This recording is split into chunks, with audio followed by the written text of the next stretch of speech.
Netflix's newest documentary captures the life of artist, producer, businessman, and fashion designer Kanye West. I watched Jeen-Yuhs, a Kanye Trilogy. Should you? Let's find out. How's it going, movie watchers? Thank you guys for stopping by my channel. Today we're going to talk about the three-part documentary series on Netflix, Jeen-Yuhs, a Kanye Trilogy.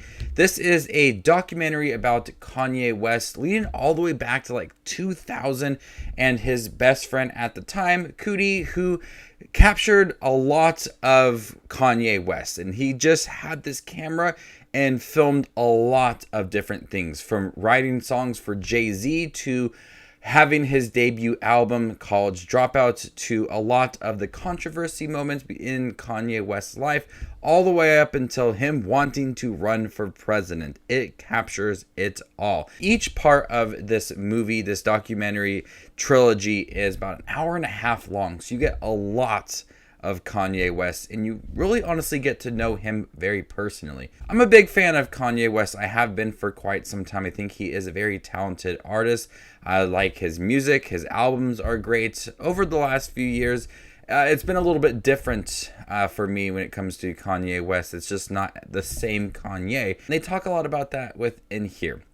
And there's been a lot of controversial moments with him with Taylor Swift, him with Donald Trump running for president. There's just so much going on that's a little bit crazy in this man's life. But going back to when he was younger and wanting to become a rapper, and since he was just a producer at the time of the first part of this trilogy, you really get to see his drive and becoming something bigger than he was, just producing music, writing songs for like Jay-Z, and wanting to become a rapper. You can honestly feel that drive, and there's a lot of very personal moments within the first two parts of this trilogy. The first two parts are really focused on him creating the College Dropout album, him writing songs for Jay-Z, trying to get recognition, signing on to different labels.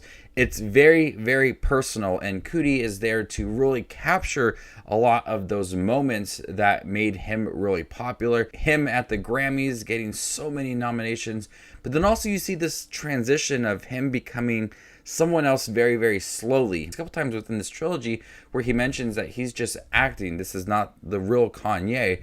He's just putting on a show. And so you see this artist become something very, very big. And the third part of the trilogy really captures some of those controversial moments, and him with the Sunday service that he did a couple years ago, and him wanting to run for president. The first two parts really captured that friendship between him and Coodie, and he had so much footage. But there's a certain part in the trilogy where Coodie realizes that Kanye is becoming something much bigger, and he could start to focus on his own life since he is going to have a daughter. And the third part really relies on news footage, different interviews, not footage from Coodie as he's filming Kanye. It's more focused on other things since the two kind of separated, and Kanye was starting to do, more bigger things in his career.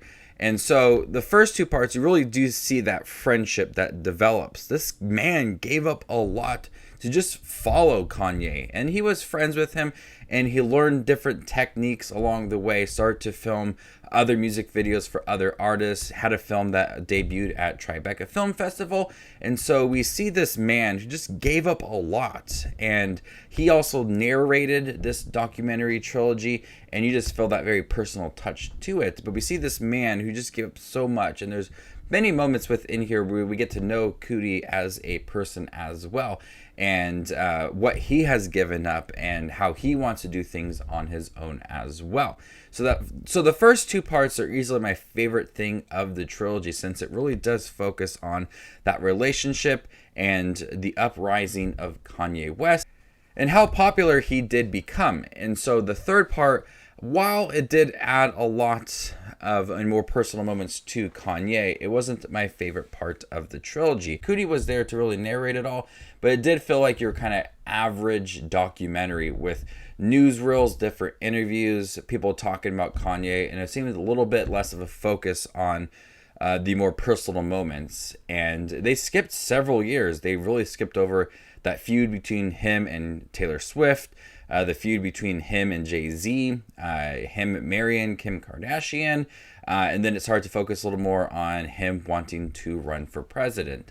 But then it also focused a little more on him being bipolar. And there's some interesting things that make you look at Kanye just a little bit differently. It's easy to see what he does in the news and social media and think, oh man, this man's crazy. What's going on with Kanye? And listening to him speak and listening to how he feels about his music and the Sunday service that he did, it puts a different perspective into Kanye and what he's going through. The love that he had for creating so many different things. It's very interesting to see, and the way that he speaks to people. He said that he had to take his bipolar medication before he spoke to people because the way that he speaks, people just don't understand it because the world is a lie. And so there's very interesting moments in here that really kind of dive deep into Kanye and what he's going through currently. So this trilogy was long, like 4.5 hours. I think it was worth it because I do like Kanye as an artist. I listened to all of his albums. Some are really, really good. Some are just a little bit forgettable, but it was interesting to see the life of Kanye and him working so hard in the early 2000s and becoming very famous, and some of those controversial moments, and seeing how he reacted to them and how he handled them as well. But also looking at Coodie, who spent so many years just documenting his life and how he wanted to continue it. And then you see that the friendship was starting to fall apart and how he felt about that. So not only focusing on Kanye, it focused a lot on Coodie and him filming it, and how he felt about being there as Kanye's friend for over 20 years. So it's really interesting documentary about a man that started at such a young age and has had a really interesting career and has been in the lights for not the most positive ways recently, but I still think that Kanye is a very talented artist, producer, and I think that this documentary will make you think a little bit more about Kanye than what you just see in social media and in the news. So it's very interesting. I did watch the first part at Sundance online, and I got to check out the other two from Netflix. And so this is very interesting. If you enjoy Kanye as an artist, producer, just as a performer, I highly recommend checking this trilogy out, since it does give you a lot of information about Kanye. So before I give you my score for this trilogy, make sure to check out my channel. Here I do movie reviews, trailer reactions, ranking videos, tier lists, all that fun movie related content that you see on YouTube.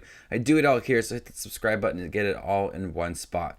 And if you would like to see where Jeen-Yuhs, a Kanye trilogy, ranks amongst all of the other 2022 releases I have seen this year, follow me on Letterboxd, and there you can find where it ranks. I'm going to go ahead and give Jeen-Yuhs, a Kanye Trilogy, a B+. Thank you guys for checking my review for Jeen-Yuhs, the new Kanye Trilogy on Netflix. Have you guys seen it by chance? What do you think about it? Let me know in the comment section down below, and stay tuned for more up-and-coming content like this. My name is Just Watches Movies, and you guys stay classy, YouTube.